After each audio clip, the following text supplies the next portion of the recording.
चलिए जी पढ़िए। Section 7, apportionment of credit and block credit. सबसे पहली बात, बहुत important, credit and block credit.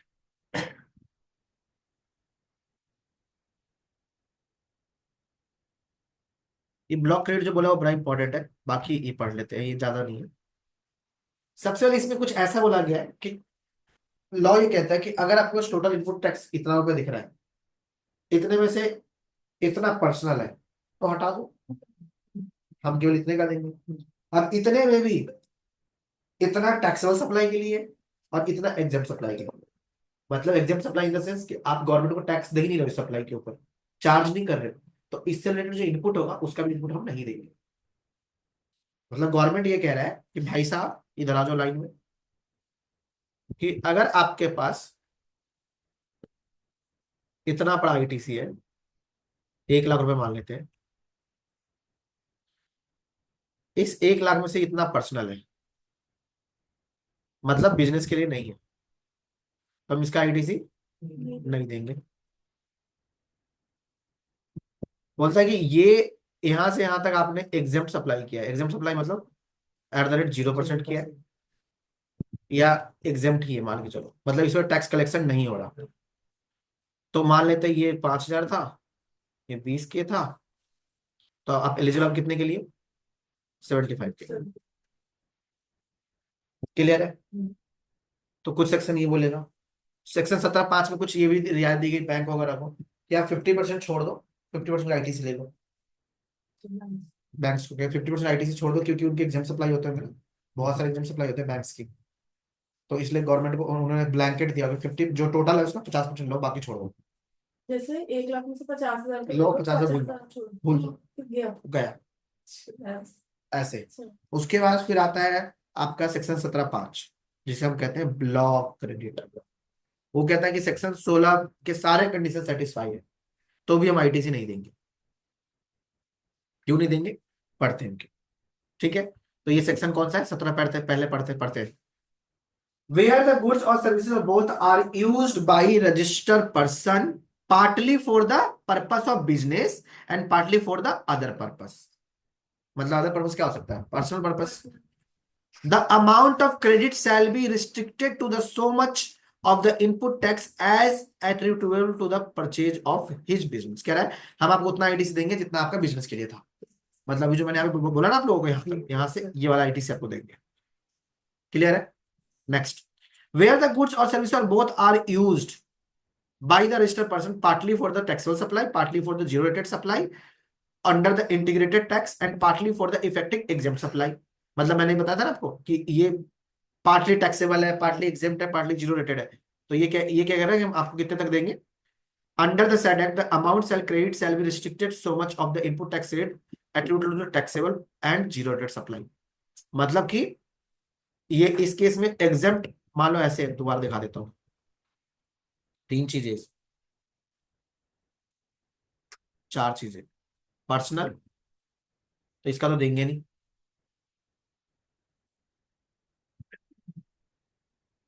ये पर्सनल हो गया, इसका हम देंगे नहीं। ये मान लेते हैं एग्जेम्प्ट,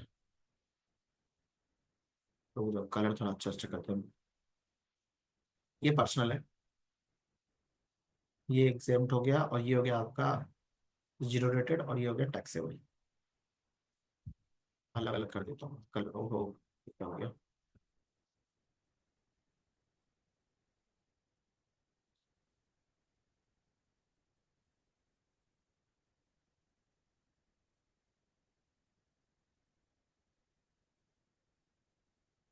होता ही नहीं आएगा कंट्रोल।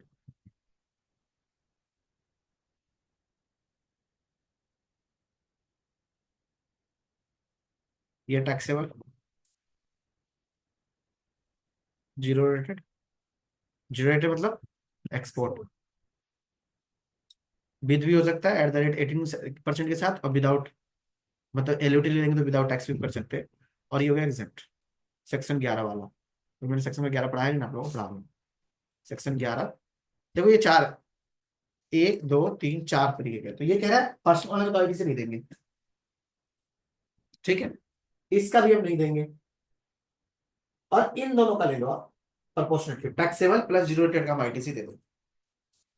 ठीक है जी।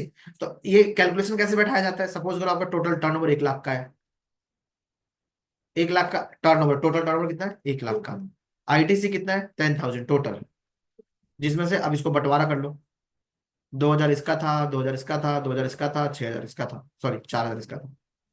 4 और 6 का मिल जाएगा। ठीक है, तो आपको फिर ये आप डिवाइड ऐसे करोगे,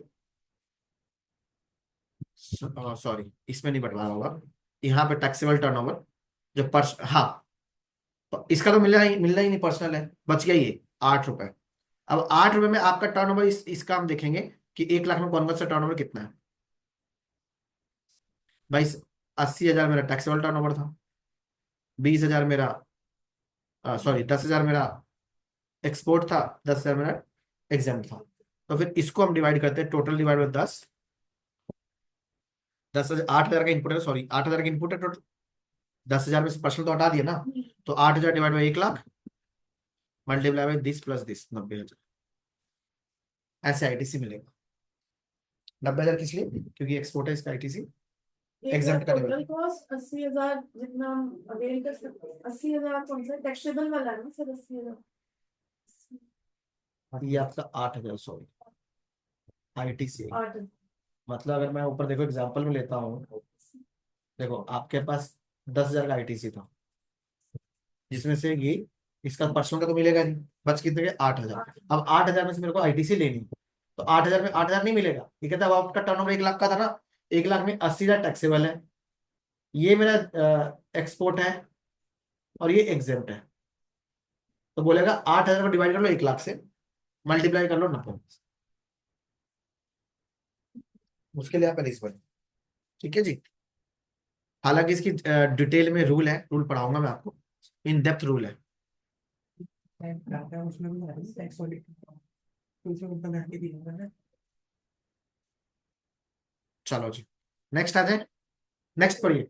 the value of exempt supply under subsection 2 shall be such may be prescribe and shall include supply on which the recipient is liable to pay tax on the basis of security sale, and ये कह रहा है exempt supply में हम reverse charge वाले may prescribe and shall include the supply on which the recipient is liable to pay RCM, मतलब ये जो एग्जाम सप्लाई के लिए आरसीएम है ना, जो आरसीएम का इनपुट होगा उसको भी प्रोपोर्शनेट करेगा। ठीक है, नेक्स्ट आता है, for the purpose of this section the expression value of exam shall not include the value of in schedule 3, schedule 3 में जो दिखाया गया वो एग्जाम सप्लाई नहीं माना जाएगा। Activity specifies paragraph 5 set schedule and the value of the activity transaction will be prescribed in respect of clause paragraph 8 of the schedule। ये क्या है, किसी चीज को ऐड करना किसी चीज को ऐड नहीं करना, उसकी बात कर रहा है। अब आ जाते हैं 4 में। A banking company or a financial institutions including NBFC engage in the supply of services by way of accepting deposit extending bank है to avail every month equal to the 50%। कह रहा है 50% आईटीसी ले लो, बैंक का जो audit करने जाओगे आप लोग तो ध्यान रखना, वो कहता है 50% का आईटीसी मिलेगा, उसके अलावा नहीं मिलेगा, बात करें। ठीक है जी, आगे चले।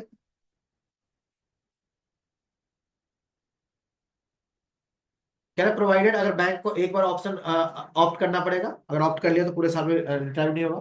Provided further that the restrictions of 50% shall not apply to the tax paid in the supply made to the one registered person to another person having the same permanent number. ये कह रहा है अगर एक में 50% है तो सब में 50% नंबर ही लोगे, मतलब जैसे ब्रांचेस होते हैं ना, तो बोल एक जगह आपने अपना लिया 50% पे ही टैक्स पे करोगे, सब पे 50% टैक्स पे करना है।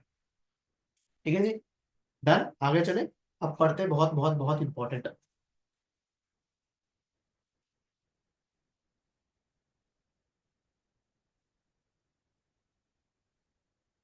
ये पढ़िए आप लोग जरा सुनो। सेक्शन 5 क्लॉज है, 1 मिनट पढ़िए। Notwithstanding anything contained in subsection 1 of section 16 and subsection 18, कह रहा है 16 और अभी जो 16 पढ़ गया है उसमें कुछ भी कह रहा है उसमें मतलब नहीं है, और सेक्शन 18 में भी जो कहेगा उसमें मतलब नहीं है। इन चीजों का आपको आईटीसी नहीं मिलेगा, नहीं मिलेगा, नहीं मिलेगा।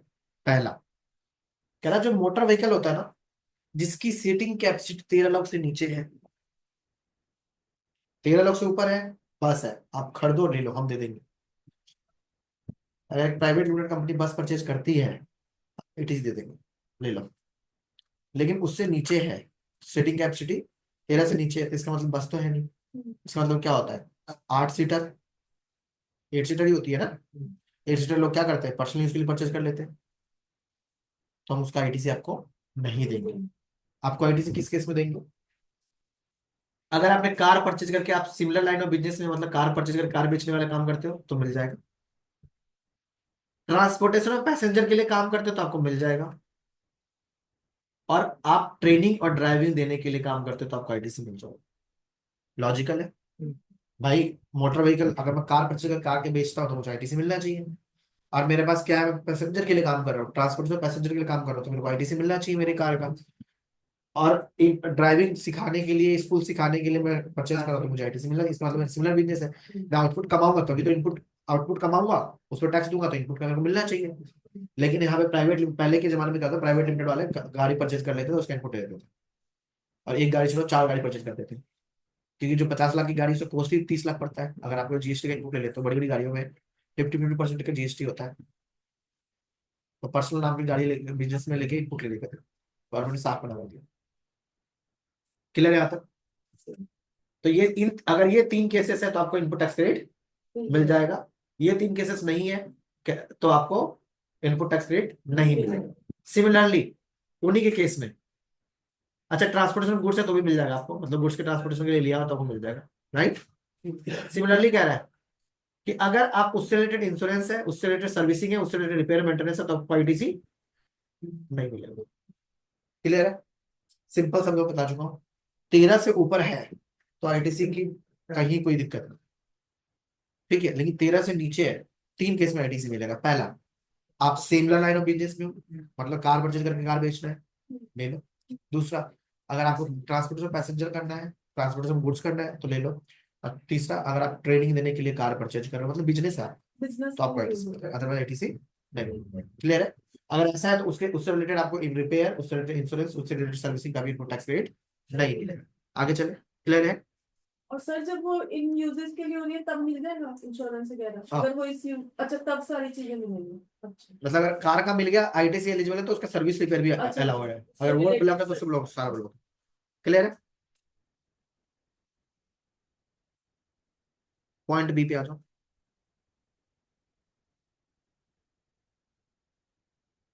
फूड एंड बिवरेजेस का आईटीसी नहीं मिलेगा, आउट एंड कैटरिंग का नहीं मिलेगा, ब्यूटी ट्रीटमेंट का नहीं मिलेगा, हेल्थ सर्विसेज का नहीं मिलेगा, कॉस्मेटिक्स का है उसका आईटीसी नहीं मिलेगा, लीजिंग, रेंटिंग और hiring of immovable property, vessels, aircraft refer to the clause A और double A except when used for the purpose of specified there in.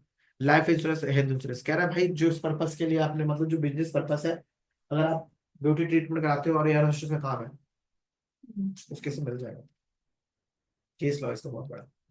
Hospitality service में तो beauty होता ही है ना, cosmetics, grooming allowances grooming allow होते हैं तो उसको मिल जाएगा। ठीक है। आपने कोई कैटरिंग कराई है, फूड सर्विसेज का खाने पीने का बिल है, नहीं मिलेगा आईटीसी आपको बिजनेस। ठीक है। कोई हेल्थ इंश्योरेंस कराया है, उसकी आईटीसी नहीं मिलेगा, लेकिन सब्जेक्टेड टू, ये कह रहा है हेल्थ इंश्योरेंस अगर किसी लॉ में बोला हुआ है, जैसे बीच में कोरोना कोविड आया था, बोला था कि जब तक किसी का हेल्थ इंश्योरेंस है तो ऑफिस कोई आएगा नहीं, दैट इज कंपल्सरी मिलेगा। अच्छा क्लियर है। आगे चले। नेक्स्ट आता है provided at the input tax rate, हाँ वही बता दिया। नेक्स्ट आता है मेंबरशिप ऑफ क्लब, हेल्थ और फिटनेस सेंटर का इनपुट टैक्स क्रेडिट नहीं मिलेगा। ठीक है जी। Travel benefit extended to employee on vacation, उसका भी इनपुट टैक्स क्रेडिट नहीं मिलेगा। जैसे होता है ना कि एम्प्लॉय को छुट्टी प्लान करा दिया, जा भाई घूम कर क्या, उससे रिलेटेड अगर आपने ट्रैवल टिकट कराया, होटल के बिल वगैरह कराया, तो क्या उसका इनपुट टैक्स क्रेडिट मिलेगा? Of course not. ठीक है।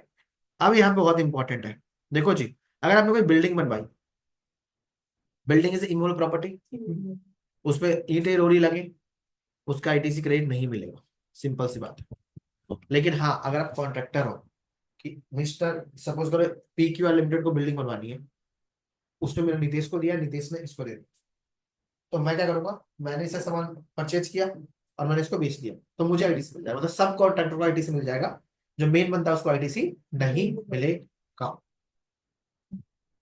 ठीक है। एक क्लॉज इसमें है कि अगर आप ये रिपेयर कैपिटलाइज करोगे तो आईटीसी नहीं मिलेगा बिजनेस को, अगर इसको रिपेयर मेंटेनेंस में डालो, खर्चों में डालोगे तो आईटीसी मिल जाएगा। ठीक है। कैपिटलाइज केस में नहीं मिलता, आईटीसी केस मिल जाता है। नेक्स्ट क्लॉज यही कहता है। अगर आपने उसके लिए कराया रिपेयर में इंटरेस्ट डाल देते हो तो मिल जाएगा।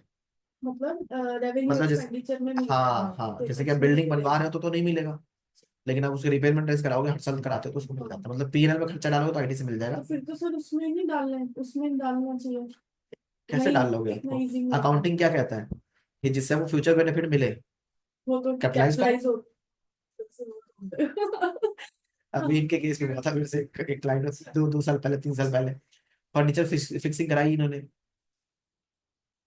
तो हमने अब फर्नीचर फिक्सिंग कराई तो हमने बोला ले लो आईटी से मिल जाएगा। अब मुझे लगा छोटा मोटा बिल होगा, अब हो सकता है कई बार इनके जो सीनियर सर उन्होंने हो सकता है फोन पे किया होगा रिपेयर का मिल जाएगा, मैंने बोला हाँ, हो जाएगा, बट बिल निकला बड़ा। अब अच्छा। हमने बोला रिपेयर में डालोगे तो प्रॉफिट डाउन, जो कैपिटल कॉन्सेप्ट मना करता है, और पीएल में डालो तो ये मना करता है। तो अल्टीमेटली हमने पीएल में डाला और फिर हमने उसका आईटीसी नहीं लिया और अलॉन्ग विद इंटरेस्ट रिवर्स कर। हर चीज का तो है सर, इधर से करेंगे तो उधर से रोक देंगे, उधर से करेंगे तो उधर से। गुड्स और service are both on which tax has been paid under section 10। देखो, अभी मैं कंपोजिशन स्कीम पढ़ाया नहीं, पढ़ाऊंगा तो उसमें साफ साफ मना करता है कि आईटीसी आपको किसका नहीं मिलेगा, कंपोजिशन स्कीम में जो इनपुट होता है उसका आपको आईटीसी नहीं मिलेगा। गुड्स और service both receive by non resident taxable person except on the goods imported by him. Non resident taxable को नहीं मिलेगा। नहीं, आ जाइए फिर। गुड्स और service are both used for personal consumption, ITC नहीं मिलेगा। Goods lost stolen write off, आपने किसी भी तरह से डिस्पोज ऑफ कर दिया, गिफ्ट दे दिया तो उसका आईटीसी नहीं मिलेगा। और फिर आपको नोटिस आया, नोटिस के टाइम पे आपने आईटीसी पे किया है तो उसको भी इनपुट आपको नहीं मिलेगा। क्लियर है? नोटिस से पहले पहले पे कर दो तो मिल जाएगा, नोटिस आने के बाद अगर आप पे करते हो तो उसका इनपुट टैक्स क्रेडिट भी आपको नहीं मिलेगा। क्लियर है? Done. This is section 16 and 17 most most most important section. Clear है? Any doubt? आज क्लास इतना ही पढ़ाते हैं, इनको अच्छे से पढ़ के आने, क्वेश्चन से बहुत अच्छे से करके आना।